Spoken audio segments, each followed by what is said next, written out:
त्यानंतर मी ते ताबडतोब इन्फ्रास्ट्रक्चरचे काम आम्ही करून घेतले आणि हरंगुळ इथल्या MIDC मध्ये आपण ते सर्व कनेक्शन 1 ते 1.5 महिन्यामध्ये सगळे रिलीज करून दिले आणि त्यानंतर ऍडिशनल इन्फ्रास्ट्रक्चरचे सुद्धा आपण तिथं काम करत आहोत. जवळपास 40 मेगावॅटची इन्स्टॉल कॅपॅसिटी आपण इंडस्ट्रियल एरियामध्ये वाढवलेली आहे मागच्या 1 ते 1.5 वर्षामध्ये लातूर जिल्ह्यामध्ये. आणि हे मला असं वाटतं की मागच्या कित्येक वर्षाचं जरी एकत्रित जरी आपण पाहायला गेलो 5-10 वर्षाची, तरी सुद्धा एवढी 40 मेगावॅटची कॅपॅसिटी आपण एवढ्या कमी टाइम पिरियड मध्ये कधी केलेली नाहीये. तसंच डे टाइम शेतकऱ्यांना डे टाइम पॉवर सप्लाय देण्याच्या दृष्टीने प्रत्येक सबस्टेशनला आपण इन्फ्रास्ट्रक्चर, पॉवर ट्रान्सफॉर्मरची कॅपॅसिटी, लाईन्सच्या कॅपॅसिटीचं ऍडिशन करत आहोत. जवळपास 255 मेगावॅटची इन्स्टॉल कॅपॅसिटी आपण लातूर जिल्ह्यामध्ये इन्स्टॉल केलेली आहे. 5 megawatt, 10 megawatt additional power transformer augmentation या निमित्तानं आमच्याकडे जे 3 डिव्हिजन आहेत, लातूर, तेलंगा आणि उदगीर असे 3 डिव्हिजन आहेत. त्या 3 डिव्हिजन पैकी लातूर डिव्हिजन मध्ये तर ऑलमोस्ट आमचं 80% पेक्षा जास्त सबस्टेशनला आम्ही आज शेतकऱ्यांना दिवसा पॉवर सप्लाय देतोय. इंडस्ट्रियल एरियामध्ये औस्यामध्ये आपण ऍडिशनल पॉवर ऑग्युमेंटेशन पॉवर ट्रान्सफॉर्म केलेलं आहे. इथं हरंगुळमध्ये पाथर सांगवीच्या सबस्टेशनला केलेलं आहे. ऍडिशनल MIDCच्या सबस्टेशनला केलेलं आहे. एक पॉवर नवीन सबस्टेशनचं काम आपण चालू केलेलं आहे. म्हणजे ह्या ज्या योजना आहेत आपण सगळ्या इंडस्ट्रियल कन्झ्युमर्सला जी काही फॅसिलिटी, इन्फ्रास्ट्रक्चर फॅसिलिटी आणि योग्य दाबानं वीज पुरवठा मिळण्यासाठी जे लागणारी व्यवस्था आहे ती आज आपण इथं उभं करत आहोत. सोलार जनरेशनच्या बाबतीमध्ये जर पाहायला गेलं तर 11 kV व्होल्टेज लेवलला जे काही सोलार जनरेशन लातूर जिल्ह्यामध्ये आज इन्स्टॉल झालेलं आहे त्याची कॅपॅसिटी जवळपास 450 मेगावॅटच्या जवळपास आहे. आणि 450 मेगावॅट मध्ये महाराष्ट्रामध्ये सर्वात जास्त solar generation 11 kV distributed solar generation install केलेली कॅपॅसिटी मध्ये आपला लातूर जिल्हा आहे. माझ्या अंदाजाप्रमाणे तर माझा असा अंदाज आहे की ही डिस्ट्रीब्युटेड सोलार जनरेशनची जी कॅपॅसिटी आहे ती पूर्ण भारतामध्ये आपली सर्वात जास्त एका जिल्ह्यामध्ये डिस्ट्रीब्युटेड सोलार जनरेशनची कॅपॅसिटी झालेली आहे. आणि याचा सर्वात मोठा फायदा हा इंडस्ट्रियल कन्झ्युमरला लो व्होल्टेजचा प्रॉब्लेम कमी होण्यासाठी, त्यानंतर शेतकऱ्यांना दिवसा विद्युत पुरवठा मिळण्यासाठी याचा बेनिफिट आपण देत आहोत. तर या प्रकारेच आपलं टार्गेट आहे की 100% ऍग्रिकल्चर कन्झ्युमरला डे टाइम मध्ये सप्लाय देणे, 100% इंडस्ट्रियल ग्रोथच्या हिशोबाने जे काही इन्फ्रास्ट्रक्चर लागतं मागल त्याला सर्व आपल्याला industrial connection as per SOP देणं, हे एक टार्गेटेड ठेवून आपण त्यांची कामं करत आहोत. तर सोलार जनरेशनची कॅपॅसिटी मध्ये ही जरी 11 kV ची 450 मेगावॅट जरी सांगत असलो तरी जवळपास 550 मेगावॅटच्या दरम्यान सोलार जनरेशन EHV सबस्टेशनला कनेक्टेड वेगळं ते आहे. म्हणजे आपलं 1000 मेगावॅट कॅपॅसिटीच्या अंदाजे त्या रेंज मध्ये सोलार जनरेशन लातूर जिल्ह्यामध्ये ऑलरेडी आलेलं आहे.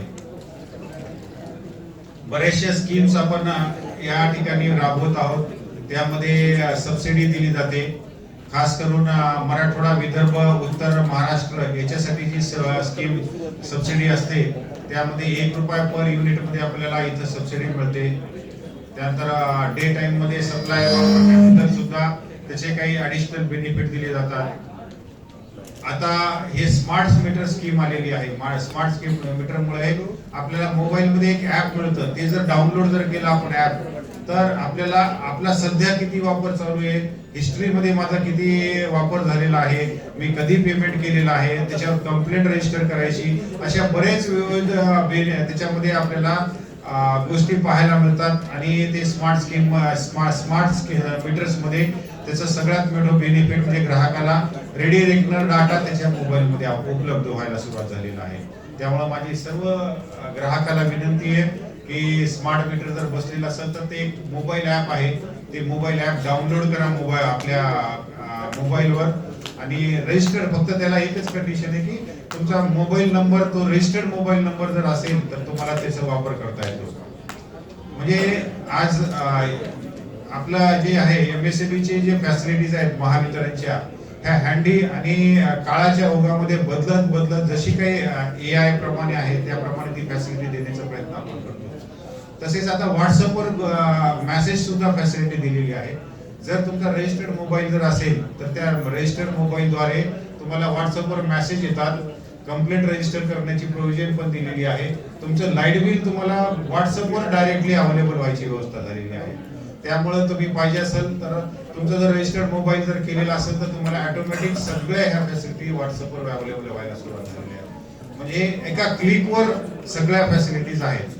तसेच मैत्री पोर्टल आहे. मैत्री पोर्टलच्या द्वारे तुम्हाला नवीन कनेक्शन जर पाहिजे असेल तर त्या मैत्री पोर्टलवर जर तुम्ही रजिस्टर केला तर SOP प्रमाणे तुम्हाला नवीन कनेक्शन द्यायची व्यवस्था करतो. इथं मैत्री पोर्टलचे साहेब पण आलेले आहेत. त्यांना मी आपल्याला सांगू इच्छितो, मैत्री पोर्टलचा एवढा फरक असतो की जर एखादं कनेक्शन जर झालं नाही वेळेमध्ये तर त्या मैत्री पोर्टलच्या ऑफिस मधून डायरेक्टली आमच्या कार्यकारी अभियंत्याला किंवा ऍडिशनल इंजिनियरला फोन येतो किंवा आमच्या हेड ऑफिस वरून फोन येतो की हे कनेक्शन का पेंडिंग आहे. त्याचे रिझल्ट द्यावे लागतात. जर रिझल्ट जेन्युइन नसले तर त्याचं कनेक्शन ताबडतोब कनेक्शन रिलीज करण्यासाठी करायची व्यवस्था, करायची सूचना येतात आणि ते कनेक्शन ताबडतोब रिलीज केले जातं. त्यामुळं जे काही आपण आज 3-4 वर्षापूर्वी 5 वर्षापूर्वी महावितरणच्या बाबतीमध्ये इमेज होती, ती इमेज आम्ही आता 100% चेंज करून एक वेगळं महावितरण ग्राहकाच्या दारी या पद्धतीने आम्ही हे केलेलं आहे. सर्व सुविधा, सोयी सुविधा आणि फॅसिलिटीज ह्या ग्राहकाला उपलब्ध करून देत आहोत. टोटली इमेज ही महावितरणची चेंज होत आहे आणि एक चांगल्या प्रकारचे सर्व्हिस देणारा इमेज आज डेव्हलप केलेली आहे आणि ते करत आहोत. आज हे सोलार जनरेशन झाल्यामुळं आपल्या इकडचं लो व्होल्टेजचे जे प्रॉब्लेम्स होते ते लो व्होल्टेजचे प्रॉब्लेम्स बऱ्याच अंशी कमी झालेले आहेत आणि त्या अनइंटरप्टेड पॉवर सप्लायच्या दृष्टीने सुद्धा आमचे कामं चालू आहेत, काही प्रगतीपथावर आहेत. अजूनही भविष्यामध्ये पुढच्या एखाद्या 1.5 वर्षामध्ये माझ्या अंदाजाप्रमाणे शेतकऱ्यांना सुद्धा डे टाइम मध्ये सप्लाय मिळेल आणि अनइंटरप्टेड पॉवर सप्लायच्या दृष्टीने एकदम छोटे छोटे फीडर्स करणे, कमी एम्पियरचे फीडर्स ठेवणे आणि ते चांगल्या प्रकारचं व्होल्टेज मेंटेन करणे, अशा प्रकारच्या आम्ही बऱ्याचशा स्कीम्स आम्ही या ठिकाणी राबवत आहोत आणि त्या दृष्टीने ग्राहकाला चांगल्यात चांगल्या सर्व्हिस देण्याच्या दृष्टीने आम्ही काम करत आहोत. मैत्री पोर्टलवर जर तुम्ही अर्ज जर केला तर मैत्री पोर्टलवरच्या इंडस्ट्रियल अर्जाला immediately service quotation, immediate application केल्या प्रोव्हिजनल कोटेशन द्यायची व्यवस्था करण्यात आलेली आहे. त्याच्या व्यतिरिक्त जर ऍडिशनल कोटेशन लागत असेल तर ऍडिशनल कोटेशन द्यायची व्यवस्था होते. अन्यथा त्या ज्या इनिशियल कोटेशन भरलेलं आहे त्याच्यावरच तुम्हाला कनेक्शन रिलीज करायची प्रोव्हिजन देण्यात आलेली आहे. म्हणजे ह्या मागच्या 1-1.5 वर्षात 2 वर्षात जे चेंजेस आलेले आहेत, बदल आलेले आहेत, हे बदल खरंच ग्राहकाच्या दृष्टीने आम्ही चांगल्या प्रकारे राबविण्याचा प्रयत्न करत आहोत आणि चांगल्यात चांगली सर्व्हिस द्यायची करतो. याच्या व्यतिरिक्त इंडस्ट्रियल कन्झ्युमरच्या दृष्टीने अजून एक व्यवस्था म्हणजे अधीक्षक अभियंता या रँकचे अधिकारी यांना आम्ही स्वागत सेलच्या मार्फत, हे स्वागत सेल जे आहे ते आम्ही प्रत्येक सर्कलला म्हणजे मंडल कार्यालयाला उभा केलेला आहे. त्या मंडल कार्यालयाच्या स्वागत सेलला दर महिन्याला कंपल्सरी एक इंडस्ट्रियल असोसिएशनची मीटिंग कंपल्सरी घ्यायला सांगितलेली आहे आणि ती मागच्या 7-8 महिन्यापासून ते आम्ही इम्प्लिमेंट केलेली आहे. त्याचे MOM केले जातात आणि त्यांचे जे काही इश्यूज आहेत ते इश्यूज तिथं जागेवर सॉल्व्ह करण्याच्या दृष्टीने आम्ही निर्णय देतो. एखादा विषय असला की थोडासा अडचणीचा असला किंवा काही असेल तर त्या दृष्टीने त्याला तिथं थोडासा वेळ लागू शकतो, पण मोस्ट ऑफ द प्रॉब्लेम्स आम्ही जागेवर सॉल्व्ह करण्याचा प्रयत्न करत आहोत. ही या स्वागत सेलच्या मीटिंगला दर महिन्याला कंपल्सरी एक मीटिंग ठेवलेली आहे आणि 3 महिन्याला एकदा मुख्य अभियंत्याने ही मीटिंग अटेंड करावी याच्याबद्दल आम्ही कंपल्शन केलेलं आहे. म्हणजे महाराष्ट्रामध्ये सर्वत्र, लातूर मध्ये सुद्धा दर 3 महिन्याला मी स्वतः ही अटेंड करतो ऍज अ चीफ इंजिनियर म्हणून. मे बी जर मधल्या कुठल्या पिरियड मध्ये जर एखाद्या महिन्यातली जर मीटिंग सर्कल अरेंज केलेली असेल तर ती अरेंज केलेल्या मीटिंगला शक्य असेल तर मी स्वतः सुद्धा जॉईन व्हायचा प्रयत्न करतो आणि जॉईन होऊन त्यांचे काही प्रॉब्लेम्स असतील ते सॉल्व्ह करायचा प्रयत्न करतो. माझ्या अंदाजाप्रमाणे मागच्या 5-6 महिन्यामध्ये आपले जे इंडस्ट्रियल असोसिएशनचे बरेचसे पदाधिकारी तिथे आलेले होते. त्यांचे काही प्रॉब्लेम्स जे काही होते ते पण सॉल्व्ह करण्याचा प्रयत्न केलेला आहे. त्यांना सोल्युशन्स दिलेले आहेत आणि त्यांचे ग्रीव्हन्सेस रिझॉल्व्ह केलेले आहेत. तर माझी विनंती आहे या बाबतीत आपल्याला कुठला काही विषय असेल तर आपण याच्यावर आपण बोलू शकता, तुमचे प्रश्न मांडू शकता आणि आपण त्याच्यावर चर्चा सुद्धा करू शकतो. महावितरणच्या स्मार्ट मीटरला फार विरोध होत आहे, आपलं काय म्हणणं आहे त्यावर? सर, स्मार्ट मीटर ही नॅशनल लेवलवर चालणारी लागू करण्यात आलेली स्कीम आहे. स्मार्ट मीटर मधला आणि लोकांमध्ये असलेला गैरसमज एक मी दूर करू इच्छितो. स्मार्ट मीटर मध्ये मीटर जुनं आहे, मीटर मध्ये बदल काहीच नाहीये. मेजरमेंट जे आहे किंवा त्याची जी टेक्नॉलॉजी आहे ती आहे. त्याच्यामध्ये कम्युनिकेशन ही फॅसिलिटी ऍडिशनल देण्यात आलेली आहे. म्हणजे तुम्हाला मीटर रीडर जर पूर्वीच्या काळी काय होतं, मीटर रीडर जर नाही आला तर तुमचं मीटर रीडिंग घेतलं जायचं का? मग तुम्हाला चुकीचे बिल जायचे, ऍव्हरेज बिल जायचे किंवा ते कुठल्या एखाद्या मीटर रीडरला तुमच्याबद्दल काही राग असला, माझ्याबद्दल राग असला की तो फॉल्टी मीटर टाकायचा, रीडिंग टाकायचा आणि मग चुकीचे बिल जायचे. मग ते चुकीचं बिल गेलं की आमच्या ऑफिसला चक्रा मारा, बिल दुरुस्त करा, अशा प्रकारच्या बऱ्याचशा त्रासातून ग्राहकाला जावं लागत होतं. पण स्मार्ट मीटर मध्ये असं परिस्थिती आहे की तिथं फक्त कम्युनिकेशनचा पोर्ट एक दिलेला आहे, तो डायरेक्ट आमच्या सर्व्हर मध्ये रीडिंग टाकतो. त्यामुळे कुठेही मॅन्युअल इंटरव्हेन्शन नसल्यामुळे करेक्ट रीडिंग प्रमाणे बिल दिल्याची व्यवस्था होत असल्यामुळे तिथं कुठल्याही प्रकारची ग्राहकाची त्रास हे आहे. ग्राहकाला आमच्या ऑफिसला यायची सुद्धा गरज राहिलेली नाहीये. पूर्ण रीडिंग प्रमाणे ऑटोमॅटिक रीडिंग प्रोग्राम्स तिथं अवेलेबल होत आहेत. बिल येत आहेत. सर, अशी तक्रार जर असेल तर तुम्ही सांगा, त्या ठिकाणी आम्ही चेक मीटर बसवून देऊ तुम्हाला आणि ते चेक मीटर बसवून तुमची खात्री करून देऊ. आणि जर असं कुठल्याही प्रकारचं जर कंप्लेंट आलेली असेल त्याचं 100% रिझॉल्युशन आम्ही आमच्या ऑफिसच्या लेवलवर, सब डिव्हिजन लेवलवर, सेक्शन लेवलवर 100% करून देतो. ग्राहकाला मीटर बसवायच्या अगोदर त्याची परमिशन घेणं बंधनकारक आहे का? सर, हे स्मार्ट मीटरचा प्रोग्राम जो आहे तो नॅशनल लेवलवरचा प्रोग्राम आहे. मीटर बसविणं ही महावितरणची जिम्मेदारी आहे. परवानगी मीटर बसवण्यासाठी ग्राहकाला, मीटर ही ऍज अ एमसीडीसीएल असेट असल्यामुळे ती बसविणं, त्याची जिम्मेदारी घेणं आणि ते बदलणं, त्याला करेक्ट रीडिंग प्रमाणात बिल द्यायची व्यवस्था करणं ही महावितरणचीच पूर्णतः 100% म्हणजे ग्राहकाला न विचारता तुम्ही बदलू शकता. याच्यात क्लिअर कट सांगतो, याच्यामध्ये सर्वतः ही महावितरणची जिम्मेदारी आहे मीटर बदलणे आणि मीटर बदलून देणे, त्याला करेक्ट बिलिंग करून देणे. त्यामुळे इथं जी काही चांगली फॅसिलिटी उपलब्ध होती ती ग्राहकाला द्यायची ही जिम्मेदारी महावितरणचीच आहे. एमईआरसी जी आहे, एमईआरसी किंवा जे आपले फोरम्स आहेत त्यांनी अप्रूव्ह केलेल्या याच्याप्रमाणेच आपण स्मार्ट मीटर बसवित आहोत. त्यामुळे तिथं कुठेही प्रकारे ग्राहकाला असुविधा करून मीटर बसविणं हा उद्देश, त्याच्या मागे कुठेही प्रकारचा आमचा उद्देश नसतो. मुख्यमंत्री महोदय तर म्हणतायत मीटर कंपल्सरी नाही. जे मीटर जे आहे ते प्रीपेड मीटर हे कंपल्सरी नाहीये. प्रीपेड मीटर जे आहे ते हे मीटर पूर्वीप्रमाणेच मीटर आहे, याच्यामध्ये कुठलाही बदल नाहीये. आपला एक फरक समजून घ्या आधी. मी तुमच्या सगळ्या प्रश्नाला उत्तर देतो, काही अडचण नाहीये. 2 प्रकारे आहेत मीटरचे. जुनं मीटर जे होतं तेच मीटर आज बसविले जात आहे, जुन्याच टाईपचं मीटर आहे. त्याच्यामध्ये कम्युनिकेशनची फॅसिलिटी ही जी आहे ती कम्युनिकेशनची फॅसिलिटी सर्व्हरला डायरेक्ट असल्यामुळे मीटर रिडिंग मधला इंटरव्हेन्शन निघून जातो. दुसरा प्रकार जो आहे त्या मीटर रिडिंग ह्याच्यामध्ये तो प्रीपेड मीटर आहे. तर ते प्रीपेड मीटर हे ऑप्शनल ग्राहकाच्या चॉईसवर आहे, पण ते अजून प्रीपेड मीटर्स आपण उपलब्ध करून दिलेले नाही आहेत. सध्या सगळे पोस्टपेड मीटर पूर्वीप्रमाणे जशी फॅसिलिटी होती त्याच प्रमाणे आहेत. त्याच्यामध्ये कुठलाही पहिल्या पॉलिसीमध्ये आणि आताच्या पॉलिसीमध्ये पोस्टपेडच्या मीटरमधच्या पॉलिसीमध्ये आपण कुठल्याही प्रकारचा बदल केलेला नाहीये. बिल वाढण्याचं काय कारण आहे हे विचार. सर, काय ठिकाणच्या ग्राहकाचा असाही होतं, काही जुने काही 20-20, 25-25, 30-30 वर्षापूर्वी मीटर बसलेले होते. त्या मीटरची लाईफच्या हिशोबानं जे काही ते डिग्रेडेशन व्हायचं असतं ते झालेलं होतं. मग अशा ह्याच्यामध्ये त्या ठिकाणी जी मेजरमेंट व्हायचं प्रॉपरली नियमाप्रमाणे मेजरमेंट व्हायला पाहिजे होतं ते होत नव्हतं. ज्यावेळेस आपण करेक्ट रीडिंग मीटर रीडिंग करणारं मीटर बसविलं त्यावेळेस त्याची प्रमाणे त्याची meter reading correct meter reading होत आहे.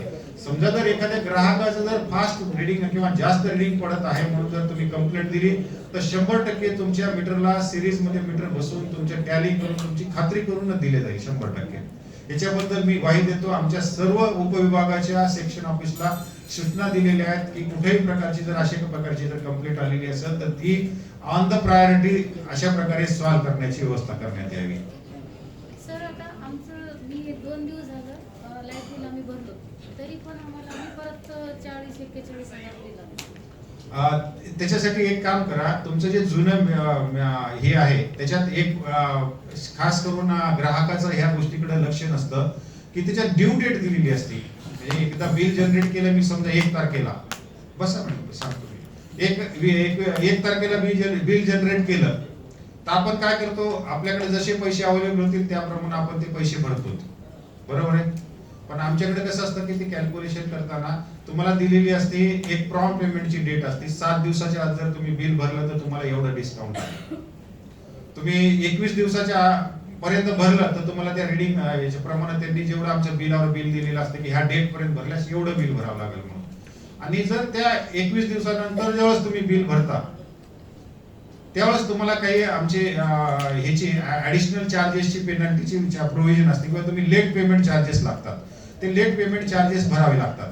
समजा तुम्ही त्या ड्यू डेटच्या नंतर पैसे जर भरले आणि पुढचं बिल जनरेट होण्याच्या 1, 2, 4 दिवस आधीच्या दरम्यान किंवा पैसे पुढचं बिल जनरेट झाल्यानंतर 1 तारखेनंतर परत तुम्ही पैसे भरले तर काय होतं की ते पहिले पैसे भरलेले तुम्ही जे असतात ते नवीन आलेल्या बिलावर लागून येतात.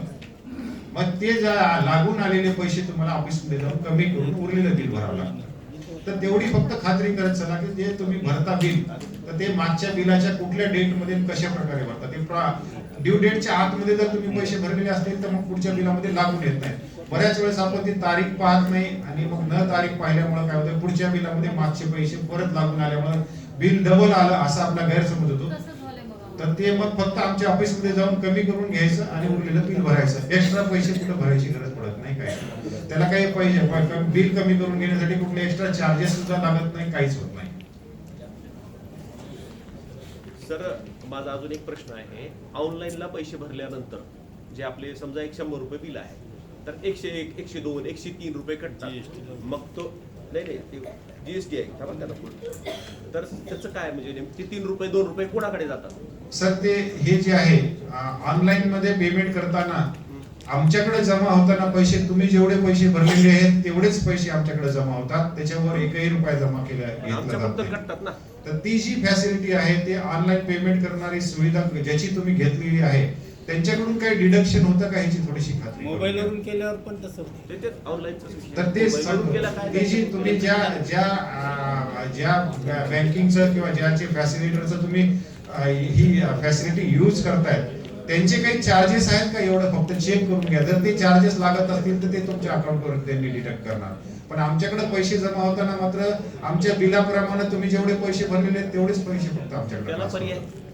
त्याला पर्याय म्हणलं तर ज्या ऑनलाईन फॅसिलिटी ज्या काय तुम्ही पेटीएम आहे म्हणा किंवा गुगल पे आहे असे वेगवेगळे प्रकारचे जे सर्व्हिस प्रोव्हायडर्स आहेत याच्या सर्व्हिस प्रोव्हायडरकडे कुठल्या सर्व्हिस प्रोव्हायडर चार्जेस ऍडिशनल घेत नाही याची खात्री करायची. ते सर्व्हिस प्रोव्हायडरची डाउनलोड ऍप करून त्याच्यावर पेमेंट करायचं. कारण मोदी सरकार तर म्हणतायत ऑनलाईन करा मग ऑनलाईन केल्या चार्जेस घेत आहेत. ते चार्जेस हे ते बँकेचे असतील. आमच्याकडे चार्जेस एक्स्ट्रा कुठलाही 1ही रुपया लागत नाही. 100% आम्ही आमच्या बिलाच्या व्यतिरिक्त 1ही रुपया पैसा घेत नाही. ऊर्जा मंत्री बावनकुळे साहेब असतानाचा हा विषय झाला होता. आम्ही समोरासमोर बिल भरलं होतं. बावनकुळे साहेबाला सुद्धा त्याचं उत्तर देता आलं नाही. हा नाही मग मी हे सांगितलं हा विषय जो आहे तो ते तुम्ही कुठल्या ऑनलाईन पेमेंटची ती फॅसिलिटी वापरता. प्रत्येक यांचे काही स्वतःचे वेगवेगळे नियम आहेत. त्यांचे काही आरबीआयनं गाईडलाईन्स लावून दिलेले आहेत. त्या आरबीआयच्या गाईडलाईन्सच्या हिशोबानं त्यांना हे जे पेमेंट फॅसिलिटी ज्या काही कंपन्या आहेत त्यांचे रूल्स रेग्युलेशन्स किंवा त्यांची जी काही त्या इंटरनल नियम आहेत त्याचं थोडंसं आपल्याला त्याच्यात स्टडी करून घ्यावं लागेल. तरी सुद्धा याच्याबद्दल डिटेल्स पाहिजे असेल तर आम्ही तुम्हाला देऊ की कुठल्या ह्याचे काय चार्जेस लागत नाहीत, काय आहे त्याची फॅसिलिटी माहिती तुम्हाला आमच्या सर्कल ऑफिसला आम्ही द्यायची व्यवस्था करतो. साहेब NSE मध्ये नवीन खडी केंद्राचं काम करून घेता येतं. सर आमच्याकडे दोन्ही प्रकारचे प्रोव्हिजन आहेत. एक तर म्हणजे 1.3% म्हणजे सुपरविजन मध्ये तुम्ही चार्जेस मध्ये पेमेंट करू शकता. त्यावेळेस तुम्हाला जे काही पैसे आमच्याकडे भरायचे असतात त्याच्यातून तुम्हाला एक्झम्पशन मिळतं, किंवा तुम्ही आमच्याकडे पैसे भरून 100% DDF मध्ये सुद्धा कनेक्शन घेऊ शकता. तिसरं म्हणजे तुम्ही हे जे आमचं कोटेशन जेवढं निघालेले आहे ते कोटेशन भरून तुम्ही NSE स्कीम मध्ये सुद्धा कनेक्शन घेऊ शकता. ती फॅसिलिटी आहे. निलंगा डेप्युटी इंजिनियरचा प्रॉब्लेम आहे सर. तो MSCBचा फोन चालू ठेवत नाही त्या नंबरचा. सर तुमचं कुठं कनेक्शन आहे प्रॉपर मध्ये? तुकडीला आहे सर, तुकडीला सब डिव्हिजन तालुका निलंगा. निलंगा आहे. ठीक आहे, आम्ही सूचना देतो आमच्या एक्झिक्युटिव्ह इंजिनियरचे आणि तिथले तुम्हाला नंबर्स अवेलेबल करून ऑफिसचा देतो. नंबर कधी चालू राहत नाही सर. आम्ही तुम्हाला नंबरची अवेलेबिलिटीची व्यवस्था करून देतो. दुसरे अल्टरनेट दुसरे अधिकारी आहेत त्यांचे पण नंबर तुम्हाला अवेलेबल करून देतो, काय अडचण नाही. सर आणखी एक प्रश्न आहे. रेसिडेन्सी एरियामध्ये आमचा उद्योग चालतोय छोटासा. त्या ठिकाणी आम्हाला 3 फेजचं कनेक्शन पाहिजे. म्हणजे अगोदर माझ्याकडे जे मीटर आहे त्या मीटरवरच 3 फेज आम्हाला करून मिळेल का? सर दोन गोष्टीची काळजी घ्या घेताना कनेक्शन. एवढं लक्षात ठेवा की जर तुम्ही उद्योग जर करत असताल तर उद्योगासाठी आपल्याकडं वेगळे रेट्स आहेत, तसे बेनिफिट तुम्ही घेऊ शकता. त्यामुळं उद्योगासाठी जर म्हणून तुम्ही तिथं ते इंडस्ट्रियल काही तुमचं असं रजिस्टर्ड जर असेल यांच्याकडचं, तर त्यासाठी तुम्ही वेगळं 3 फेज कनेक्शन घेतलं तर त्याचं बेनिफिट वेगळं मिळेल तुम्हाला. रेसिडेन्शियलचं कनेक्शन वेगळं ठेवलेलं चांगलं राहील, त्याच्यात तुम्हाला जास्त फायद्याचं राहणार आहे. त्याचं कनेक्शनचं लोड एक्सटेन्शन तुम्हाला करून घ्यायचं असेल तर मग काय होईल की तुम्हाला ते घरगुती वापरासाठी पुन्हा ते कनेक्शन वापरायला अडचण होऊ शकते. त्यामुळे दोन जे कॅटेगरी वाईज वेगवेगळे कनेक्शन ठेवलेले चांगले. त्याच मीटरवर आम्हाला करता येईल का नाही? ते सांगितलं कॅटेगरी दोन वेगवेगळ्या आहेत, दोन वेगवेगळ्या कॅटेगरी आहेत. तुम्हाला इकडचा वापर इकडे करता येणार नाही, इकडचा वापर इकडे न केलेला चांगला. कारण की त्याच्यात पुन्हा एखाद्या इन्स्पेक्शन मध्ये आमच्या ज्या नियमाप्रमाणे तुम्हाला कुठलं नुकसान होणे, पेनल्टी लागू नये म्हणून दोन वेगवेगळे कनेक्शन वेगवेगळ्या कॅटेगरीचे घेतलेले चांगले. Okay, thank you very much. Renewal आमच्या सोलारचा एक प्लॅन्ट आहे आणि सबस्टेशन आहे. याच्यामध्ये 5 किलोमीटर अंतर आहे. जे आपलं इन्फ्रास्ट्रक्चर उभा करायचं आहे त्यासाठी शासन सवलत किंवा आपल्या डिपार्टमेंटतर्फे काही सबसिडी अशा काही आहेत का योजना जी की इतर कॉर्पोरेशन? आमच्याकडे ती MSKVY स्कीम आहे चालू, ज्या तुमचं सोलार प्लांट उभा करायची आहे. तर त्या संदर्भात तुम्हाला पाहिजे असेल तर सगळे डिटेल्स आम्ही प्रोव्हाइड करू. त्याच्यामध्ये सेंट्रल स्टेट गव्हर्नमेंटचे जे काही फॅसिलिटी सबसिडीज असतील त्याचं बेनिफिट त्याच्यात 100% तुम्हाला मिळून मिळेल. MSKVY म्हणून आमची स्कीम आहे ती. त्या हेड ऑफिस वरून त्याचं टेंडरायझेशन होतं. त्या टेंडरायझेशन मध्ये आपल्याला पार्टिसिपेट करावं लागतं. धन्यवाद.